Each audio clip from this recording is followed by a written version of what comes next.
este pasaje que vamos a tratar nos va a ayudar tanto los que necesitamos ser evangelizados que los que hemos sido evangelizados. Yo creo que este pasaje nos va a ayudar a todos. Amén. Yo les voy a invitar a leer en el libro de San Juan capítulo 5 los primeros 9 versículos. San Juan capítulo 5 del 1 al 9. El título de insertándonos en el cuadro de la necesidad humana. Insertándonos en el cuadro de la necesidad humana. Y podemos decir el primer requisito del evangelismo es insertarse en el cuadro de la necesidad humana. Nadie puede realizar una labor evangelística sin insertarse en la situación en que están aquellos que necesitan ser evangelizados. Nadie puede ejecutar el propósito de Dios en el evangelismo sin primeramente insertarse en la circunstancia, en la experiencia, en la situación y en el cuadro de aquellas personas que son los destinatarios de la labor evangelística. Y por este motivo es que nuestras iglesias están muchas veces vacías. Nosotros, una de las tristezas que hay en muchas de nuestras iglesias es el no ver a los bancos debidamente llenos de las personas. ¿Por qué? ¿Por qué no están? Por la sencilla razón de que para ellos están aquí, nosotros tenemos que estar ahí. Ellos, para poder estar aquí, nosotros primero tenemos que insertarnos en el cuadro de donde están ellos, insertarnos en la situación en que se encuentran ellos, insertarnos en la experiencia que están viviendo ellos para poderles evangelizar. Y solamente cuando somos capaces de insertarnos en su cuadro es que luego ellos pueden insertarse en nuestro cuadro. Ellos no van a poder insertarse en nuestro cuadro a no ser que nosotros primero nos insertamos en el cuadro de ellos. Pero ¿qué es lo que pasa? Que nosotros vamos a la iglesia y desarrollamos una rutina de ir a la casa, al trabajo, al estudio de la iglesia, la casa, al trabajo, el estudio de la iglesia, y estamos esperando que por arte de magia los bancos de la iglesia se llenan de personas. Eso nunca va a suceder. Eso no va a suceder nunca.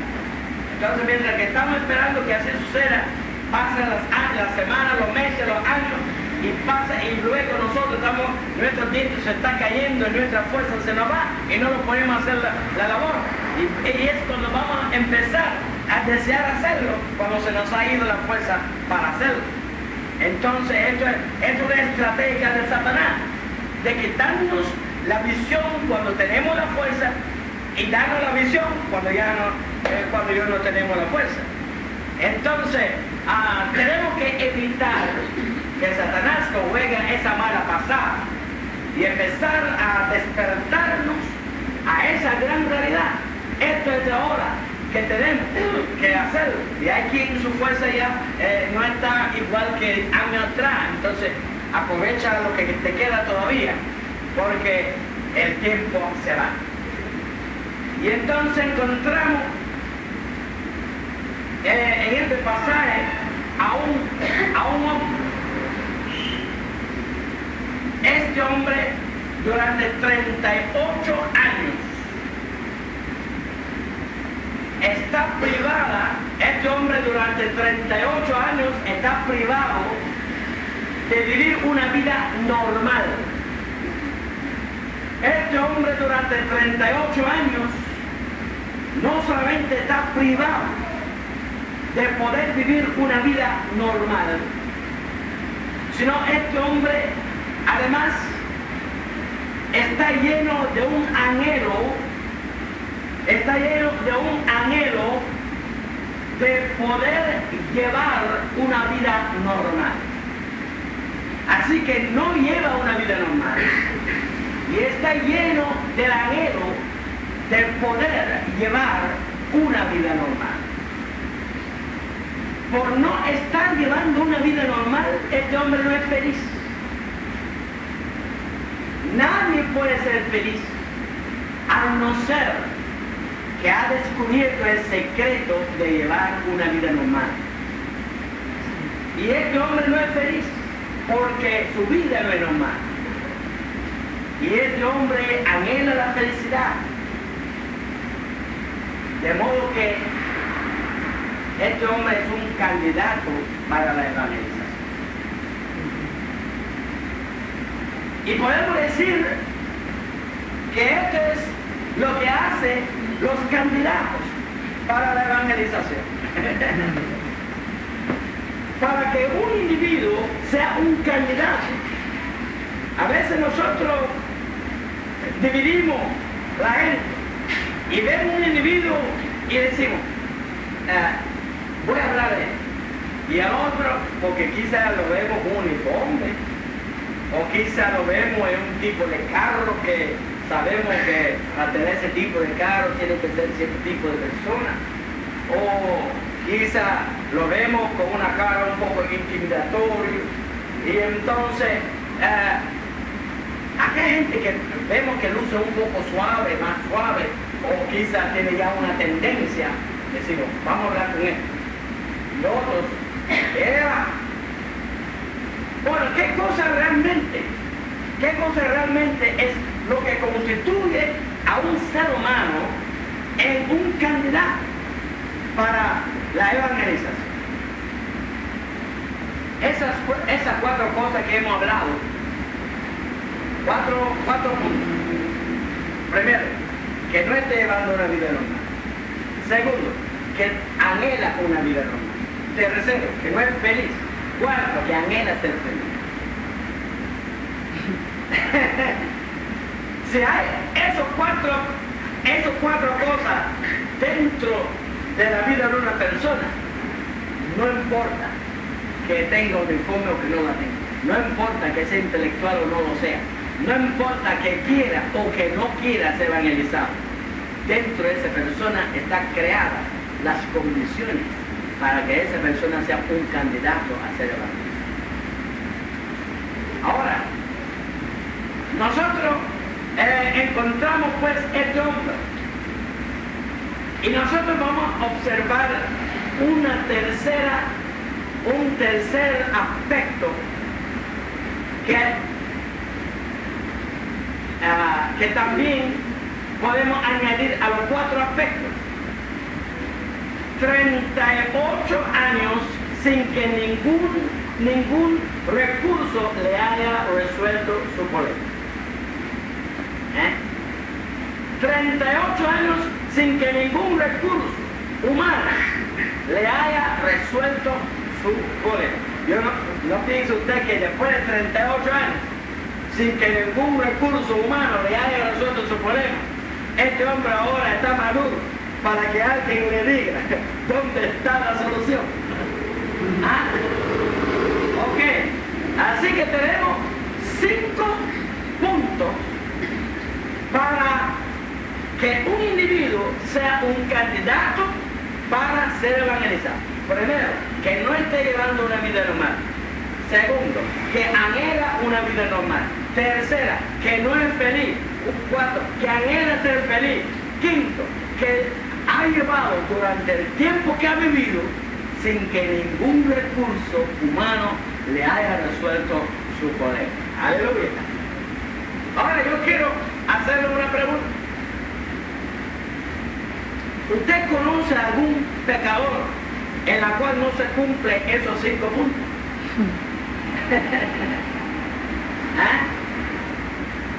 ¿Usted conoce a algún pecador en el cual no se cumple esos 5 puntos? ¿Usted conoce a algún pecador que lleva una vida normal? ¿Usted conoce a algún pecador que no anhela una vida normal? ¿Usted conoce algún pecador que es feliz? ¿Usted conoce algún pecador que no anhela ser feliz? ¿Usted conoce algún pecador que algún recurso humano le haya resuelto su problema? Entonces, como los pecadores abundan en el mundo, los candidatos a ser evangelizados abundan por todas partes. ¿Qué me dice, hermano? Ok.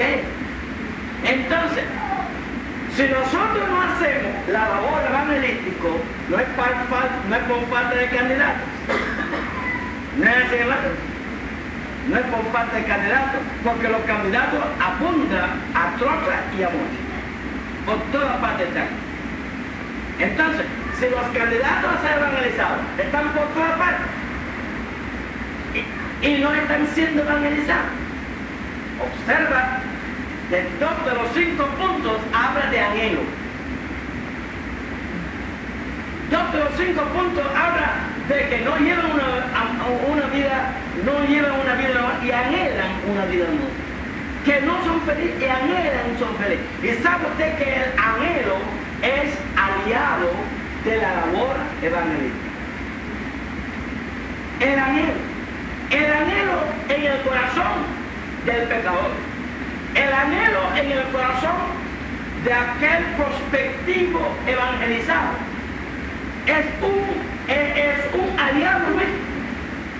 Y nosotros tenemos de antemano esa ventaja, que no hay ninguna persona que necesite ser evangelizado, que dentro de él nosotros no tengamos un aliado dentro de él.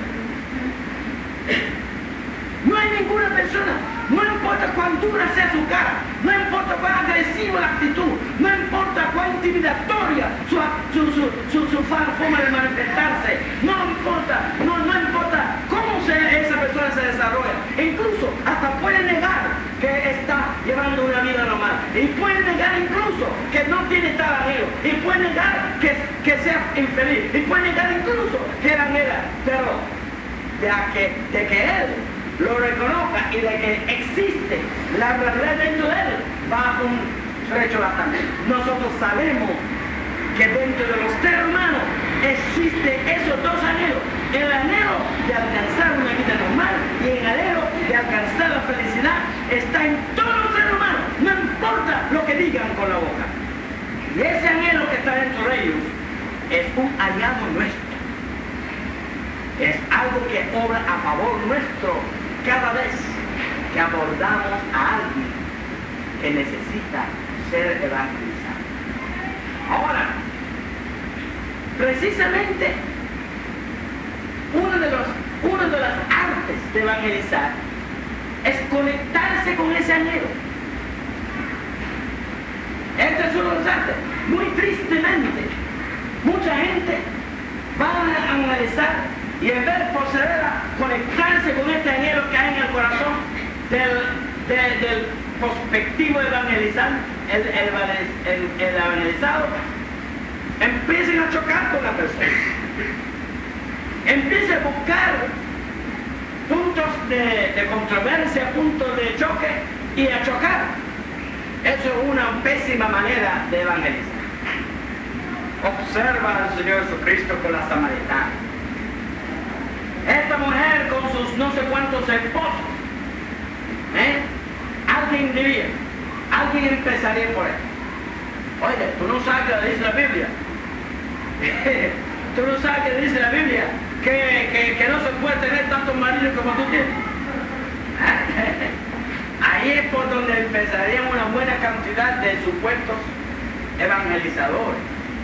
Pero Jesucristo sabía que dentro de esta mujer había un anhelo y que su primera estrategia es conectarse con ese anhelo. Y él dice: dame de beber. Dame de beber. Y cuando la mujer le empieza a hablar, él le habló del agua que ella necesita. Y como ese agua, ese anhelo que él tiene adentro de beber y de satisfacer su sed, si ella supiera quién está hablando con él, cómo ella podía satisfacer profundamente ese anhelo que hay en su corazón. ¡Pum! Déjame ese hambre. ¡Aleluya! Llegó ahí a conectarse con ese anhelo que está en su corazón. Y podemos decir que esa debe ser la estrategia fundamental cuando vamos a evangelizar. No empezar a chocar con la gente, no empezar a quererlos humillar, sino conectarse con ese anhelo que está en ellos, conectarse con ese anhelo que está en el corazón de todos los pecadores y irlos conduciendo a la fuente donde ellos pueden satisfacer esa necesidad. Ahora, encontramos en este cuadro no solamente a un hombre necesitado, sino también encontramos en este cuadro a una multitud de necesitados. Una multitud de necesitados igual que él. Toda esta multitud son candidatos a ser evangelizados. Toda esa multitud son candidatos a recibir de parte de Dios. Ahora, ¿dónde están esas personas? ¿Dónde está esta multitud? ¿Por qué no están en la iglesia? ¿Dónde están? Toda esa multitud, dice la Biblia, que está en un lugar que se llama la puerta de las ovejas. ¿Y por qué esa multitud está en la puerta de las ovejas?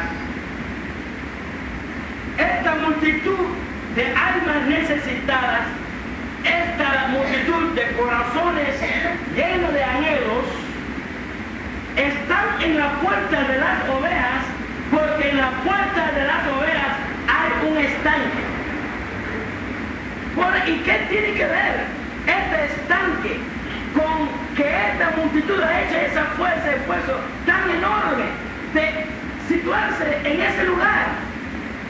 ¿Para qué una gente tan maltratada, tan maltrecho, habría hecho ese esfuerzo tan grande para situarse en esa puerta de las ovejas? Porque haya un estanque allí en ese lugar. Dice la Biblia que ese estanque en hebreo se llamaba Bethesda.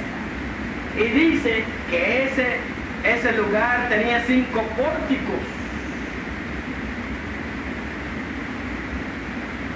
Es decir, da la impresión de que ese era un tipo de plaza. Y que esta plaza tenía en el centro el estanque, una plaza, una plazuela, tenía en el centro del estanque y cercando esa plazuela estaba como un muro, y el muro tenía 5 pórticos que daban acceso a la plazuela.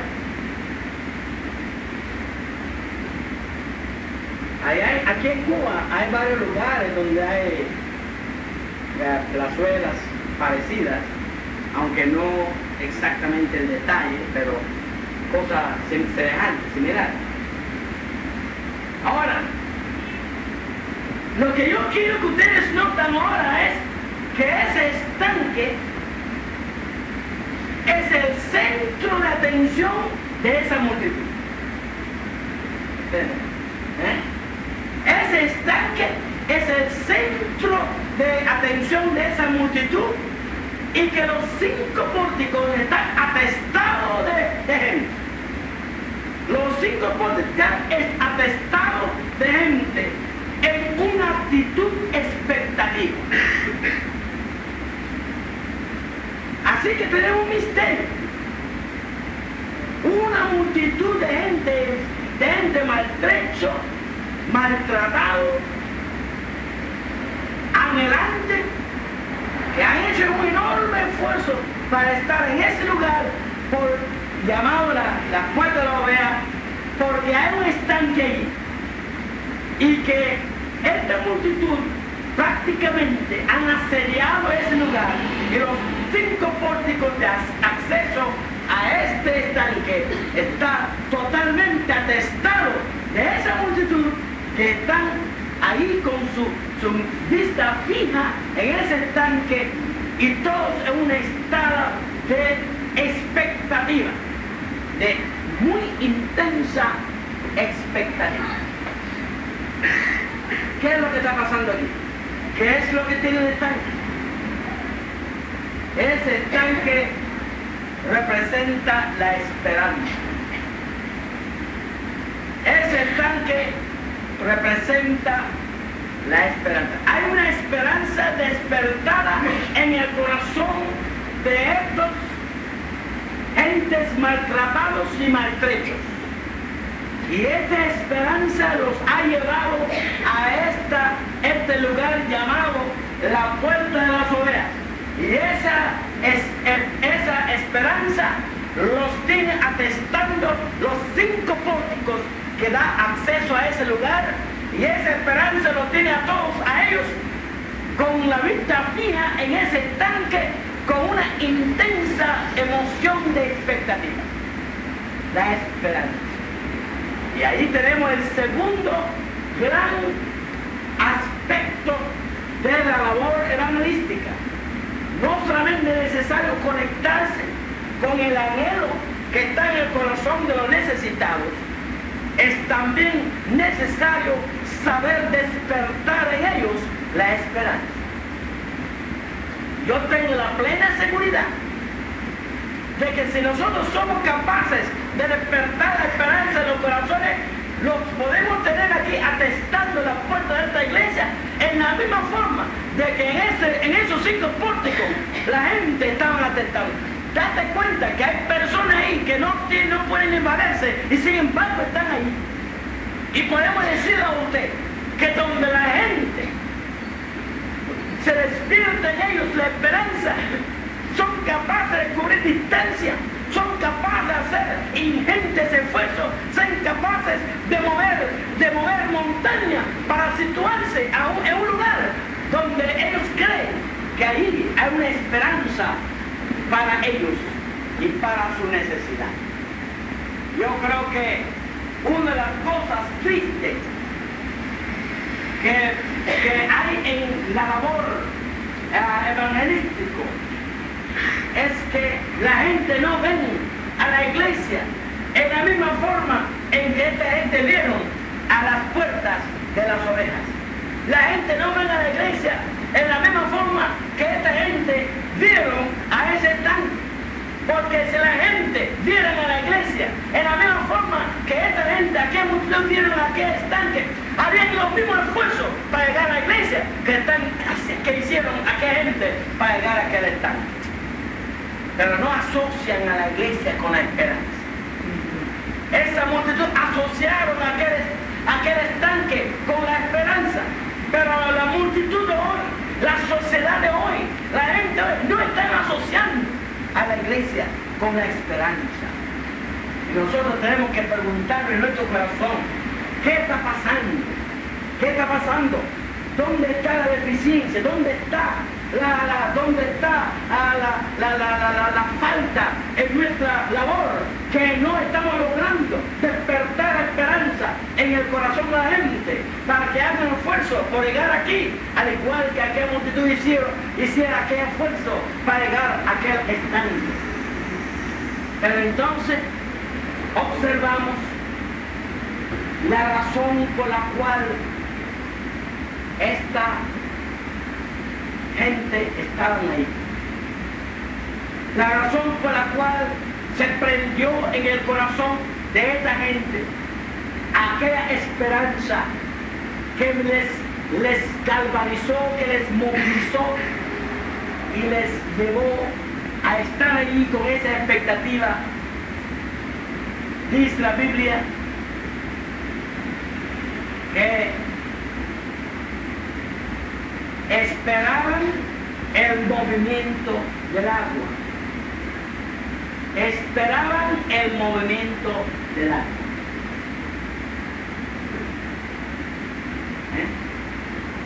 Un movimiento.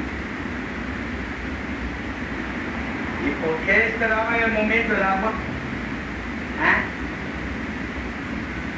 Porque, dice, un ángel descendía de tiempo en tiempo al estanque y agitaba el agua. Y el primero que descendía al agua se sanaba.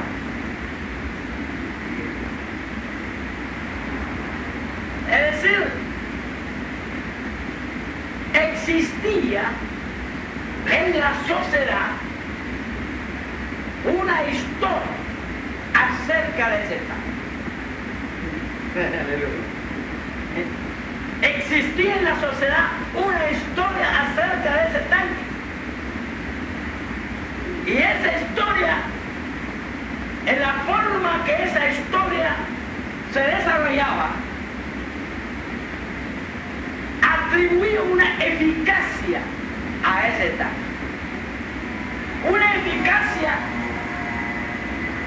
que la persona podía llegar a resolver su situación.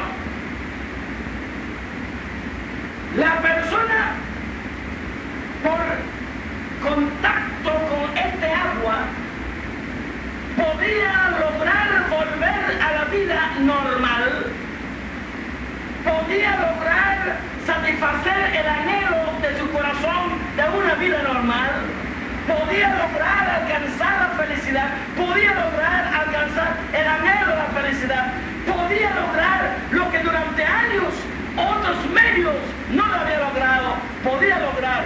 En el pueblo existía la historia de que el estanque tenía el poder para lograr eso.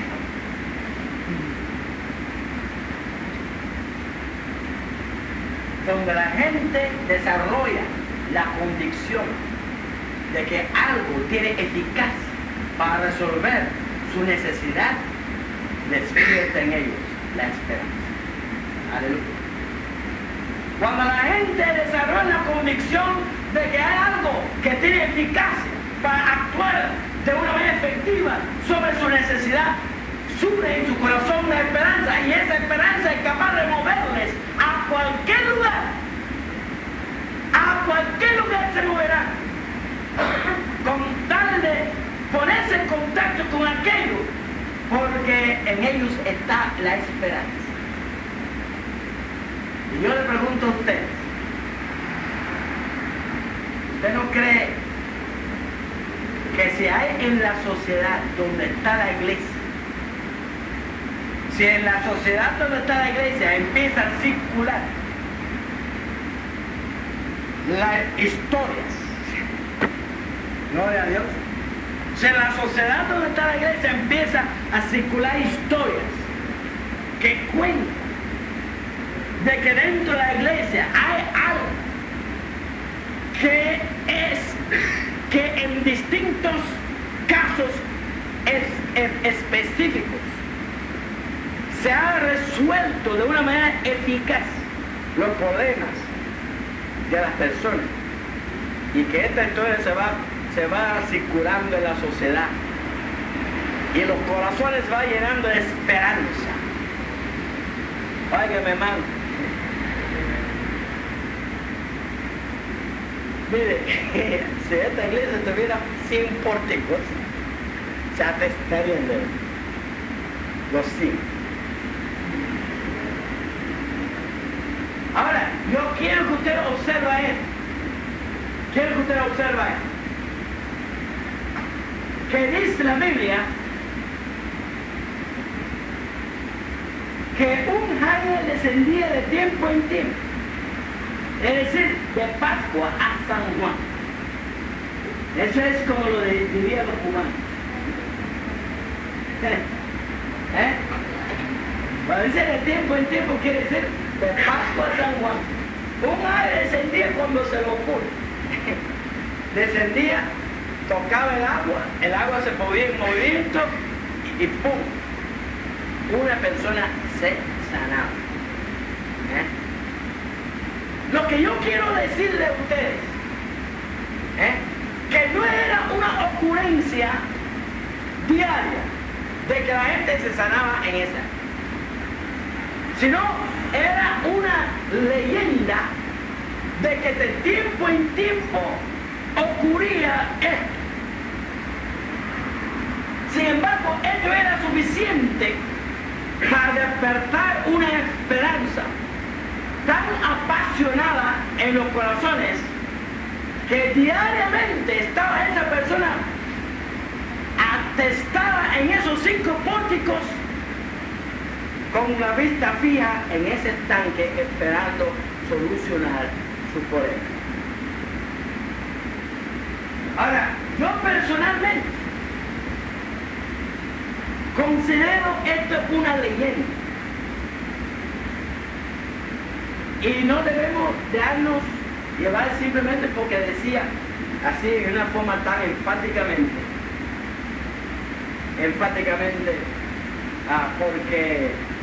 porque un ángel descendía de tiempo en tiempo del estanque y ahí estaba el agua. No debemos pensar que esto está diciendo que sucedía. Lo que está diciendo es que la gente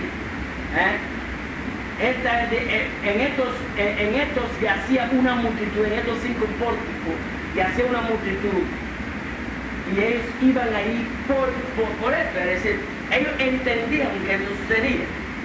Ahora la razón por la cual yo personalmente tengo mi reserva de que esto sucedía en verdad, tengo mi reserva. Primero, cuando dice de tiempo en tiempo, de Pascua San Juan, yo no veo a Dios, yo no veo a Dios teniendo a la gente así, en esa, desesperado, esperando tanto tiempo, entonces un día cuando se le ocurre viene a tocar el agua. Yo no veo a Dios jugando así con la miseria humana. Tampoco veo a Dios que si Él va a tocar el agua, Él va a hacer una obra, Él va a hacer una forma de decir, el primero que llegaba será, los demás no. Entonces, formaba un salto afuera, se armaba ahí un coro. Ustedes han estado en una boda donde dice fuego. Donde todo el mundo quiere convertirse en el primero en salir. Pues eso es lo que se formaba en ese estanque. Cada vez que alguien veía la brisa mover ahí, todo el mundo, y era mucho más fácil que alguien se moría ese día que alguien se sanaba. Pero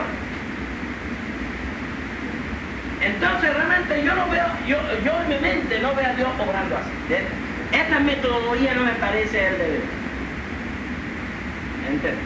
De modo que yo dentro de mi corazón, yo lo califico como una leyenda popular que había, de que existía esa situación y que llevaba a toda esa gente a ese lugar. Ahora, si mi tesis es correcta,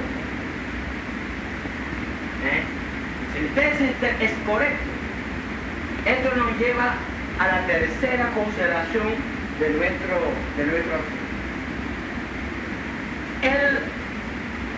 el dolor y la pena que tiene que haber en el corazón del misionero, en el corazón del evangelizador, al contemplar la desesperación humana. Porque piense usted en ese hombre de 38 años, en ese lugar, por una leyenda. Piense usted en todos los demás de esa multitud, agolpada desesperadamente en ese lugar, por una leyenda de la Pascua de San Juan. Va a suceder un movimiento. ¿Qué clase de desesperación? Yo les pienso a ustedes, que cuando yo leo este versículo, me hace pensar en un hombre que se ahoga y se agarra una paja, sabiendo que es una paja, pero él en los últimos momentos, en su último esfuerzo por salvarse la vida, él tiene que agarrarse de algo, aunque sea una paja. Yo les digo a ustedes, este cuadro nos habla de gente que se sienten ya hundiéndose en el mar de la vida, se sienten ya con sus últimos suspiros en la vida, y esta gente está agolpando ese lugar porque es la única paja, la última paja que ven para agarrarse, para salvarse quitándose la felicidad y la vida que quieren salvar. Nosotros nunca vamos a ser instrumentos de la redención de la humanidad, sentada cómodamente en nuestra casa con nuestros pies metidos en nuestras chancletas, sin tener la visión de la desesperación humana. Nosotros nunca vamos a ser instrumentos de la redención divina, mis queridos hermanos, metidos en nuestros intereses de nuestros negocios, preocupados por mejorar nuestras condiciones materiales y luchando por nuestros intereses personales y completamente de espalda a la agonía, a la desesperación humana. Nosotros no vamos a estar el instrumento en la mano de Dios, mis queridos hermanos, preocupados por nuestro ego y nuestra ambición y nuestros propios intereses. Queremos adelantar, hasta dañando a veces, y atropellando y pisoteando la obra de Dios por adelantar nuestras ambiciones personales. Nosotros no vamos a poder ser instrumento en la mano de Dios para una humanidad desesperada que se agarra a una paja. Nosotros no vamos a ser instrumentos de la redención, mientras que nosotros en nuestra mente estamos pensando en tantas otras cosas y no estamos pensando en el individuo concreto que está luchando con la muerte misma y está angustiada y está desesperado y que necesita que nosotros estemos sintiendo su pena y su dolor y su desesperación. Nosotros no vamos nunca a ser instrumentos en las manos de Dios hasta que no somos capaces de sentir la pena de esa humanidad que desesperadamente se agarra en una paja.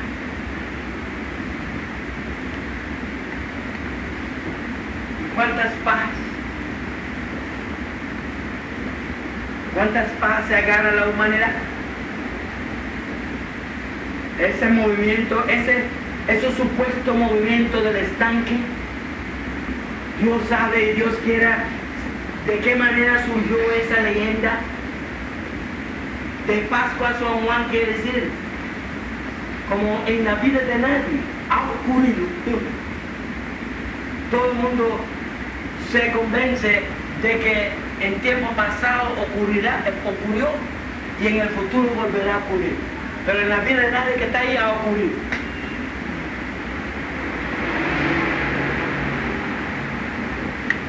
Mis queridos hermanos, esto nos hace ver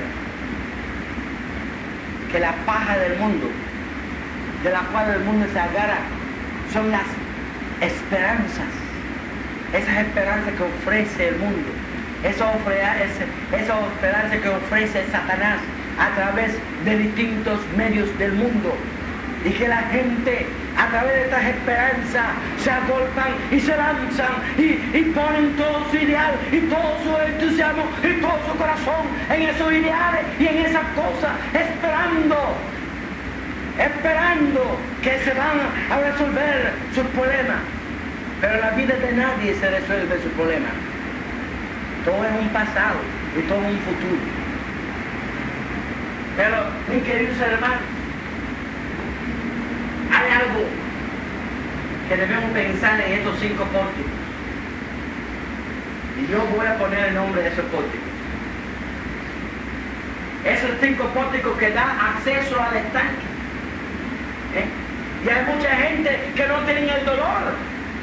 No pueden tener el dolor y sentir el dolor de una humanidad que está agarrándose a paja desesperada, porque ellos mismos siendo cristianos están agarrados a la paja también. Uno, podemos pensar en la paja del placer, el pórtico del placer, por donde la gente pasa a agarrarse. Fíjense ustedes, hermano, en los Estados Unidos, la industria de más ganancia de dinero es el placer.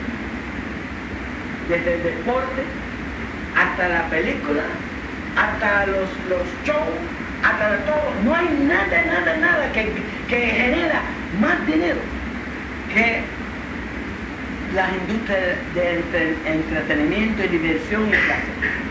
Esto es lo que más dinero genera.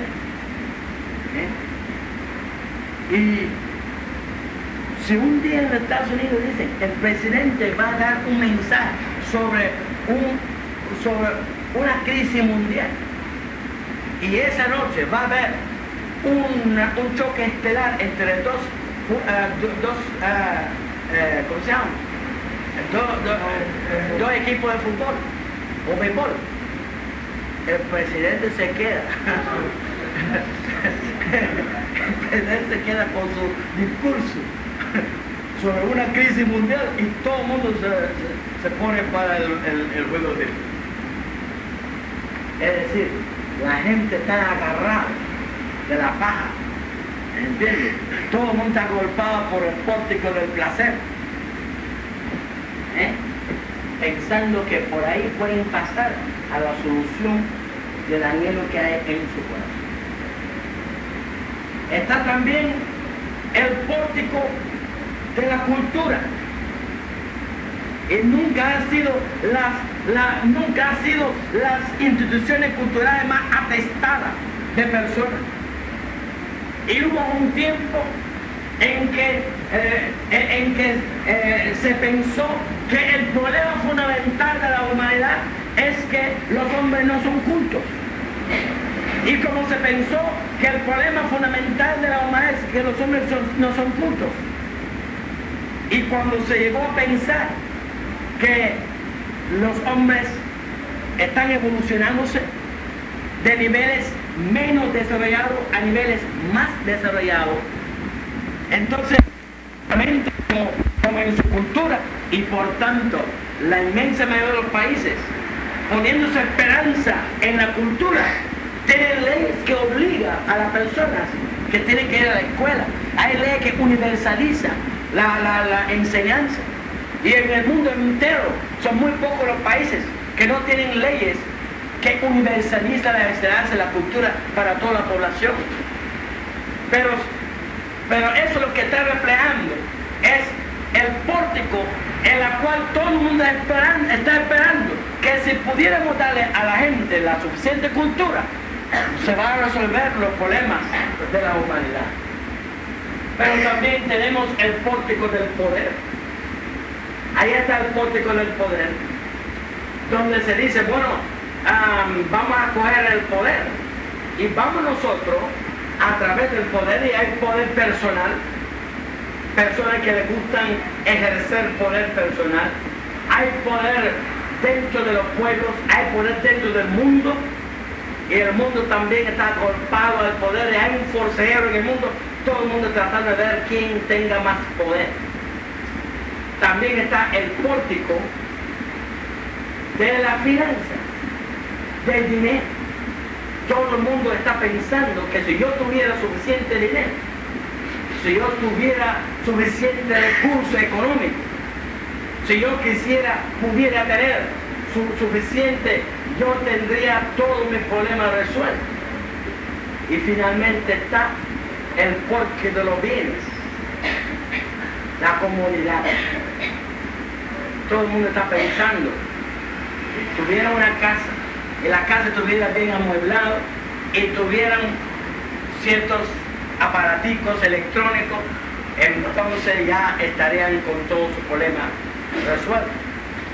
Hay muchos pórticos por donde los necesitados del mundo están agolpando, tratando de pasar por estos pórticos al estanque que es la paja, donde ellos van a encontrar la solución de su necesidad. Pero nosotros tenemos que pensar ahora, ¿cuál es la situación real de esa gente? Dice aquí que esta gente que están esperando que de Pascua a San Juan venga a producir un movimiento en el agua, que quiere decir que es una vaga esperanza, porque si ese es el día de Pascua a San Juan, no pueden tener ninguna certeza de que en la vida de ellos va a suceder, pero están ahí como un por si acaso ocurra. en el transcurso de la vida de ellos. ¿Cuál es la situación de esta persona que está en ese estanque? Y aquí tenemos el otro aspecto que debe tener el que evangeliza. Debe tener una visión de la situación real de las personas que vamos a evangelizar. No una visión teórica, no que lo dice el pastor o la pastora, o que lo hemos leído en algún libro, o que nos contaron una reunión y nos dieron una serie de conceptos metodológicos o técnicas de evangelística. No, de cada uno de nosotros debemos tener una visión personal de las necesidades reales de la gente. Ahora, fíjense, que dice la Biblia, allí estaban enfermos, ciegos, cojos, paralíticos. Ahora bien, la pregunta que yo quiero que tú y yo nos hagamos en esta noche, nos hace pensar en enfermo físico, ciego físico, cojo físico, paralítico físico. Pero el misionero, al ir al mundo a realizar su labor, no está pensando que todo el problema que hay en el mundo se origina en el plano físico. Y nosotros estamos seguros que sí, estar enfermo físicamente nos hace vivir una vida anormal. Estar ciego nos quita la posibilidad de desarrollar una vida normal. El estar cojo nos impide poder llevar una vida normal. Estar paralítico nos incapacita, nos inhabilita para desarrollar una vida normal. Pero hay mucha gente que no están llevando una vida normal. Hay mucha gente que no son felices, que tienen anhelos en su corazón, y sin embargo ni están enfermos, ni están ciegos, ni están cojos, ni están paralíticos, y sin embargo ellos están en la misma situación en que están estos, que no están llevando una vida normal, no son felices y anhelan poder alcanzar lo que no han alcanzado. ¿Quiénes son estas personas? El problema es que están los que están espiritualmente enfermos. Más aún, la Biblia nos habla de que la situación del alma del hombre no es solamente un problema de enfermedad, sino que ya pasó de enfermedad a la condición de la muerte espiritual. Y también nosotros sabemos que cuando el hombre está espiritualmente muerto, el hombre también está espiritualmente ciego, porque ningún muerto ve. Y que el hombre está también espiritualmente cojo, porque un cojo es un impedido físico. Y sabemos que cuando el hombre está espiritualmente muerto, está impedido para poderse desenvolver en la vida como es debido. Y sabemos que el hombre cuando está espiritualmente muerto no solamente está ciego y está impedido, sino también está paralítico, moralmente paralítico. No puede desenvolverse moralmente. Así que tiene una parálisis moral. Es cojo en su voluntad y es ciego en su visión. Ahora, si nosotros fuéramos a hacer un censo en el mundo, posiblemente nos daríamos cuenta que la inmensa mayoría de la infelicidad humana y la inmensa mayoría de los desastres en la vida de los seres humanos no es por causa física, aunque los hay que son de forma física. Pero la inmensa mayoría del problema no solamente de los individuos, sino también de los pueblos y de la condición en el mundo en general, el producto de la muerte espiritual y el producto de la falta de visión del hombre para ver, entender y comprender las cosas que él necesita comprender para poder encauzar correctamente su vida. Y que aún aquellos que comprenden alguna cosa están incapacitados para llevarlo a cabo porque su voluntad está cojo. Y a otros tienen una parálisis moral en su vida que no pueden en el terreno moral desenvolverse para nada. Entonces, cuando nosotros como misioneros comprendemos estos problemas reales que acechan a la humanidad, nos damos cuenta que la solución no lo puede dar el placer. Nos damos cuenta que la solución no lo puede dar la cultura, no lo puede dar el poder, no lo puede dar el dinero, no lo puede dar el tratar de acomodar al hombre materialmente. Nos damos cuenta que el hombre está en urgente necesidad de una intervención espiritual en su vida. Y entonces es esta visión de que esta intervención espiritual es una urgente necesidad la que mueve al cristiano a insertarse en la situación. Ese es el otro aspecto de la labor misionera. Una experiencia de la urgencia de nuestro concurso a la necesidad humana. Un sentimiento de urgencia. Usted no sabe que esto es la causa fundamental.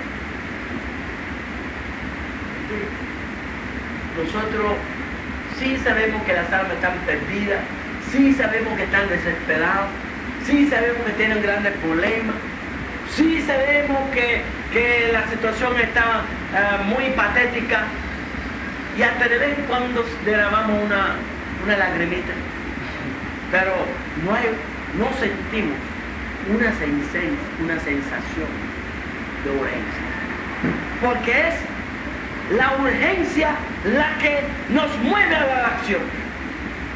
Pensarlo no nos mueve, ni siquiera valorarlo nos mueve, pero es la urgencia la que nos mueve. Si yo les digo a ustedes esta noche, hermanos, ustedes no saben que mañana a esta hora va a haber un fuego aquí en este lugar, ustedes me miran y mueven la cabeza y se quedan ahí sentados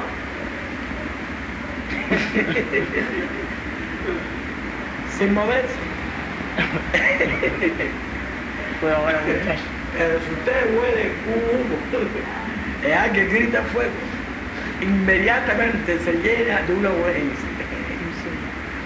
Una urgencia, y esa urgencia les moviliza, los motoriza. La urgencia siempre motoriza. Amén, amén.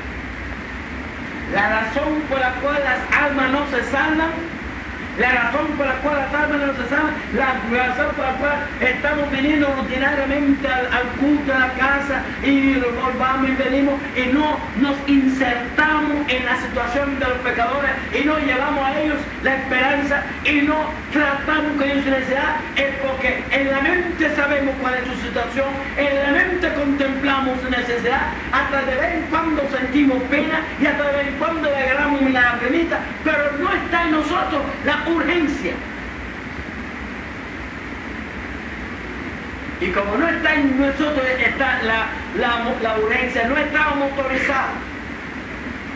Estamos mucho más motorizados para los problemas de nuestro presupuesto de nuestra casa, para el problema de los planes que tenemos para mejorar nuestra situación, para los problemas de los distintos aspectos culturales, los aspectos financieros y los aspectos de todos los demás aspectos que queremos resolver, pero no estamos motorizados en el evangelismo,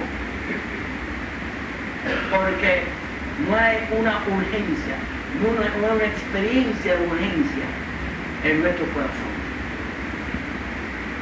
Pero hay alguien que siempre está motorizado. Gloria a Dios.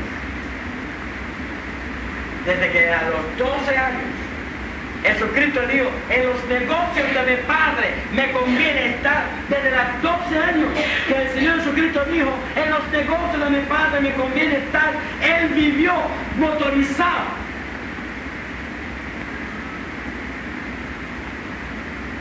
Aleluya. Y aún antes, porque ¿dónde estaba Jesucristo cuando Él se motorizó? En el cielo. ¿No es así? Y Él nació en Belén porque se motorizó. A través de la encarnación en Belén se insertó en nuestra historia y se insertó en nuestra situación humana. Y a partir de este momento, cuando Él llegó a los 33 años, a los 30 años de edad, Él empezó a insertarse individualmente en los distintos pueblos de su nación, en la vida y se insertó en la vida de Nicodemo, y se insertó en la vida de Zaqueo, y se insertó en la vida de todos los 12 que Él llamó, y se insertó en la vida de la samaritana, y así la Biblia está llena de individuos que Jesucristo se insertó en su vida, en su situación personal, y los logró ganar para una nueva vida y para una redención. Una de las cosas que hace de las páginas del Nuevo Testamento sea tan bella, tan maravillosa, es precisamente esta figura sublime, moviéndose por las páginas del Nuevo Testamento, insertándose en tantas vidas de una manera redentora. Pero aquí tenemos que precisamente porque el Señor Jesucristo se insertaba en la vida de la gente, también la gente se insertaba en la vida de Él. Precisamente porque Él se insertaba en la situación de la gente también se insertaba en la vida de Él. Y dice la Biblia que las multitudes le seguían donde quiera que Él iba. En la misma forma que las multitudes se agolpaban en los 5 pórticos de la puerta de las ovejas y esperaban intensamente, expectativa, a ver ese movimiento que nunca llegaba. También las multitudes se agolpaban en torno a Cristo donde quiera que él veía, y la gente estaba en expectativa en su palabra, en sus obras, en sus hechos, expectativa en Él, porque Jesucristo lograba despertar en esperanza en sus corazones, porque en Él estaba sucediendo algo. Cada vez que Él se insertaba en la vida de alguien, algo pasaba. Esta vida se rescataba, esa vida se transformaba, esa vida ya entraba en una nueva vida. Empezó a circular la historia de que todo el que venía en contacto con Jesús, de todo aquel que llegaba a recibir el hermoso privilegio de que Cristo entraba en su vida, que su vida cambiaba, que su vida volviera normal, que alcanzaba la felicidad, y que lo que nadie puede resolver, Jesucristo lo resolvía. Aleluya. La gente empezaron a sentir el despertar de una gloriosa esperanza, y la esperanza iba pasando de corazón en corazón. Y en la sociedad, muchos corazones albergaban esa esperanza. Ay, si yo pudiera encontrarme con Cristo. Ay, si Cristo llegara donde estaba yo. O si Cristo llegara a mi vida. Si Cristo llegara a mi casa. Si Cristo llegaba a mi negocio. Si Cristo llegaba a mi familia. La esperanza estaba vibrante en el pueblo, porque Cristo se insertaba en la necesidad humana, y la gente se insertaba también en el cuadro de Cristo, y había una gloriosa manifestación del poder redentor del Señor Jesucristo. Y ahora tenemos que un día al pórtico, a los 5 pórticos de la puerta de las ovejas, le tocó también recibir la presencia de Jesús. Gloria a Dios. Un día Jesucristo llegó a ese lugar donde estaba esa multitud agolpada, desesperadamente esperando que alguien actuara en su necesidad. Este día llegó también Jesús a ese lugar, a insertarse en ese cuadro tan lúgubre, ese cuadro tan desesperante. Cristo se insertó en ese lugar. Vamos a observar 3 cosas. Primero, dice, Jesucristo vio. Jesucristo enfocó su atención sobre un individuo específico. Es muy bueno. Dice Jesucristo lo vio a ese hombre que está ahí 38 años. Nosotros llegamos aquí al otro aspecto de nuestra metodología misionera. No hablar tanto de salvar al mundo. No hablar tanto de salvar al pueblo. No hablar tanto de salvar a la humanidad. No hablar tanto de salvar a Cuba para que, sino concentrarse en una persona en particular. Aleluya. Porque muchas veces amamos a la humanidad. Muchas veces amamos mucho a la humanidad, muchas veces amamos mucho al mundo que está perdido, muchas veces amamos mucho a Cuba, amamos mucho a la gente, pero Jesucristo, a mí me llama mucho la atención que Jesucristo nunca no me mandó a amar al mundo, dice amar al prójimo.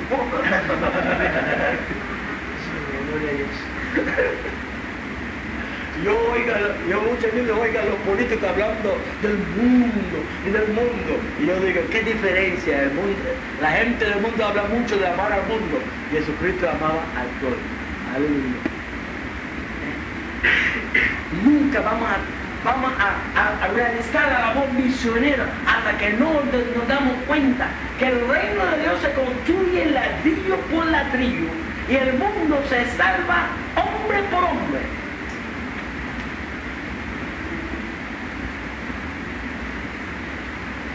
El reino de Dios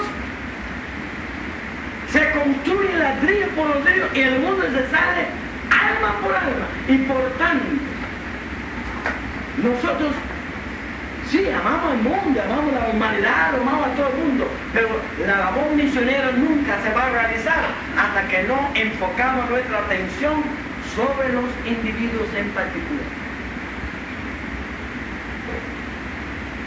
Entonces, el Señor llegó, es como la mujer que va a lavar. Hay mujeres que tienen, la ama de casa, que tiene un día especial para lavar. Yo me acuerdo que mi casa era el lunes. El lunes era el día de lavar. Limpiar casa y lavar y todas esas cosas.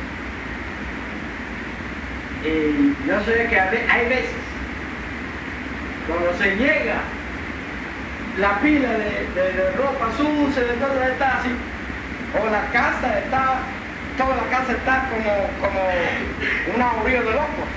Y entonces la ama de casa dice, ¿por dónde empiezo?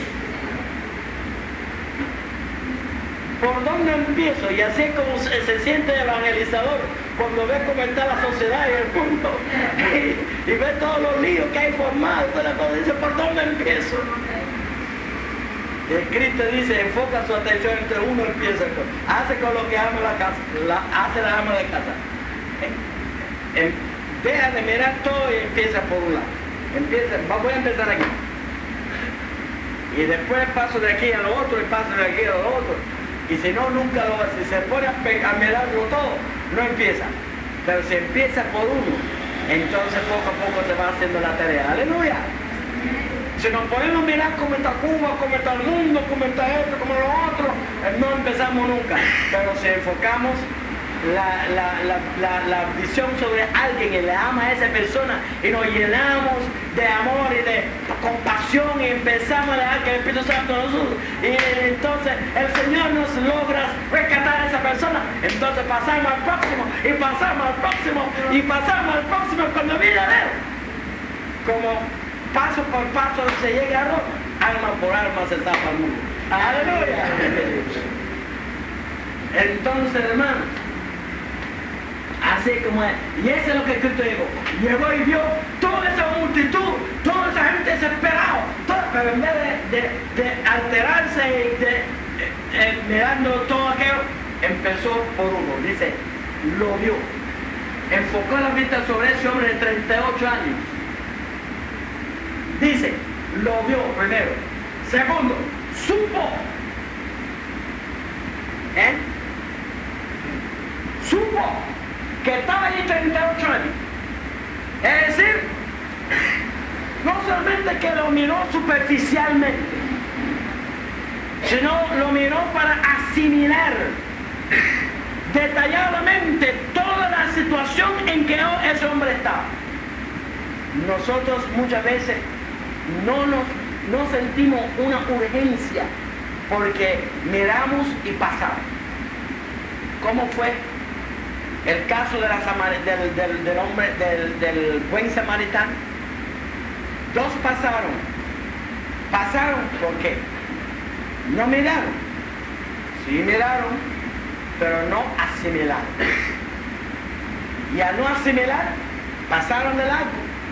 Pero vino uno, miró, pero después asimiló y supo a fondo aquella situación y se sintió motivado con una urgencia de hacer algo.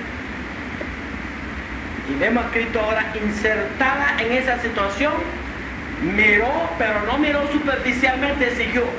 Miró, asimiló, se dejó motivar, sintió urgencia, se movilizó, se motorizó.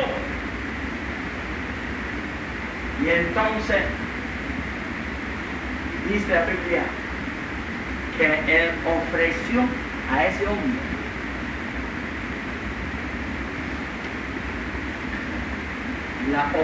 la solución a su problema. Primero le pregunto, ¿qué le preguntó? ¿Quiere ser sano? ¿Y usted cree que él no sabía? Él preguntó por qué él no sabía. No, él preguntó porque él quería despertar en aquel hombre. Porque Dios obra en nuestra vida a partir de nuestra receptividad a su obra. Dios nunca va a obrar en la vida de nadie si en esa persona no hay una receptividad a lo que Él quiere hacer. Y el Señor estaba estimulando en ese hombre una receptividad a la obra que Él quería realizar. Y ahí está otra cosa muy importante. Para poder lograr la redención de la gente, tenemos que saber estimular en ellos el deseo, estimular en ellos el hambre y la sed, estimular en ellos la decisión, estimular en ellos la aspiración espiritual. Y después que el Señor estimuló en ese hombre la receptividad a la obra que Él quiso realizar, entonces, ¿qué respondió ese hombre a la pregunta?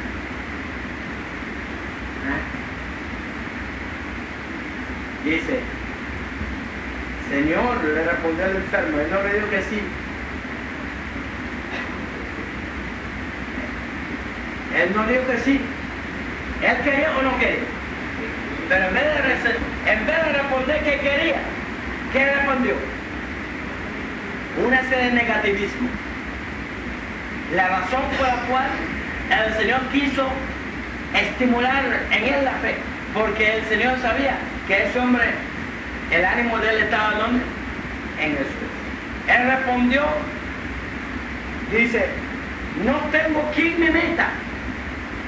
Así que aquel ambiente era un ambiente en que nadie le daba la mano a nadie. Todo el mundo estaba luchando por quién, por ellos mismos.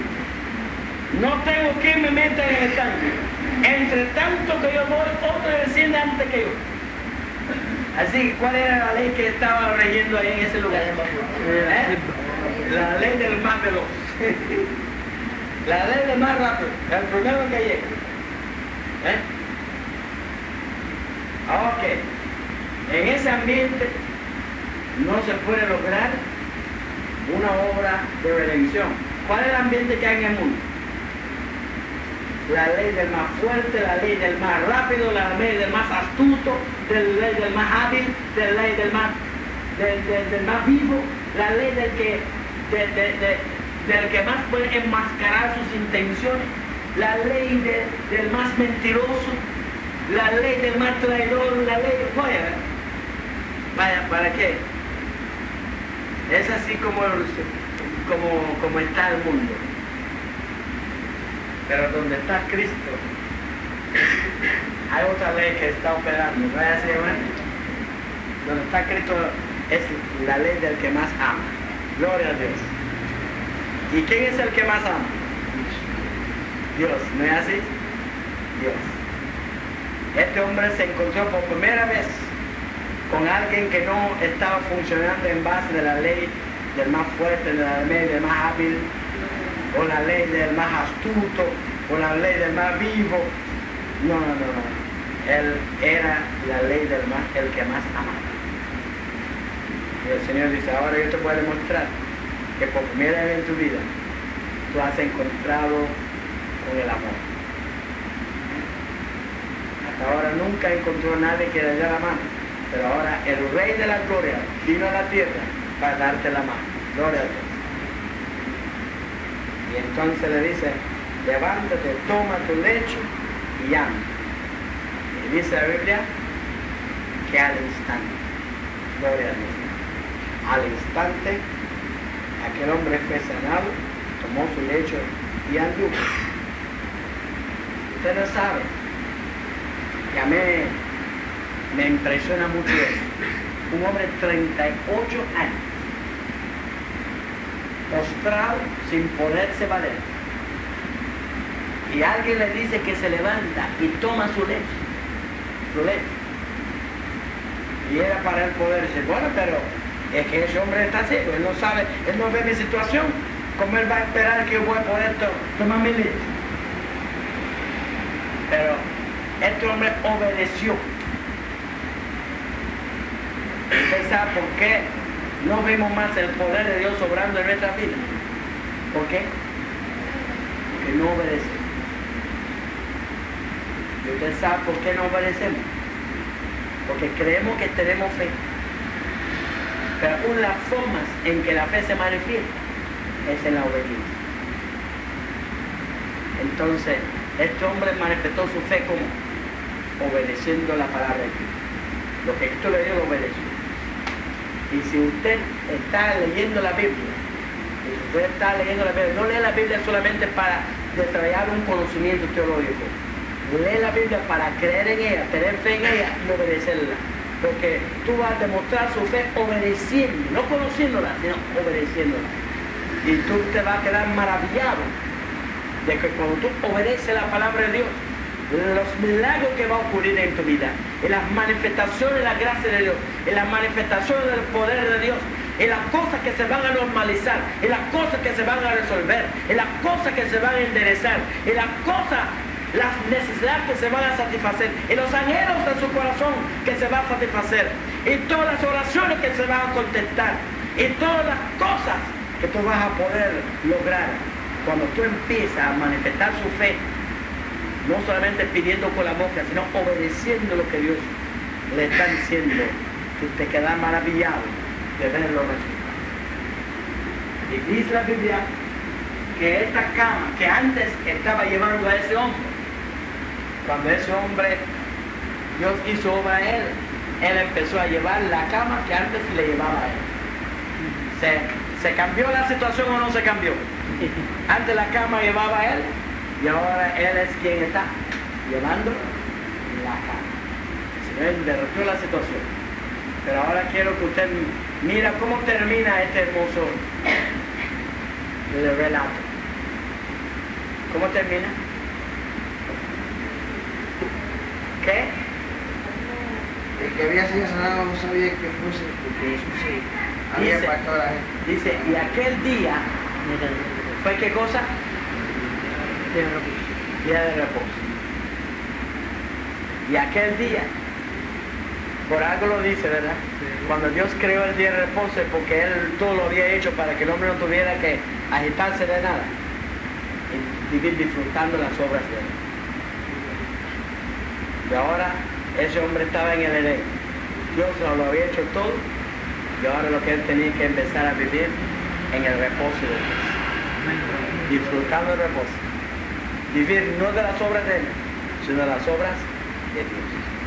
Que Dios le bendiga. Amén. Gloria a Dios.